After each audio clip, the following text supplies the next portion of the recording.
राष्ट्र सह्याद्री, आवाज जनतेचा, प्रयत्न जनहिताचा।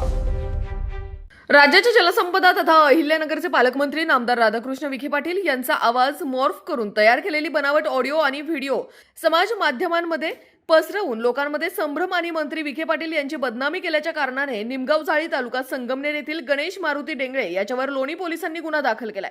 गणेश डेंगळे यांनी आपल्या इंस्टाग्राम खात्यावर मंत्री विखे पाटील यांच्या संदर्भात समाजामध्ये गैरसमज निर्माण होईल तसेच त्यांच्या चारित्र्यास हानी पोहोचवण्याच्या दुष्ट हेतूने गंभीर स्वरूपाचे आरोप केल्याचे निदर्शनास आल्यामुळे लोणी बुद्रुक येथील कार्यकर्ते अनिल नानासाहेब विखे यांनी लोणी पोलीस ठाणे येथे तक्रार देऊन गुन्हा दाखल करण्याची मागणी केली आहे।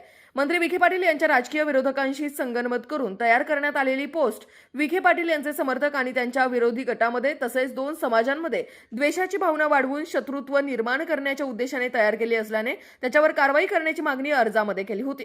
सदर पोस्टमध्ये गणेश डेंगळे यांनी केलेले आरोप निराधार तथ्यहीन असून त्याचा वास्तवाशी कुठलाही संबंध नाही।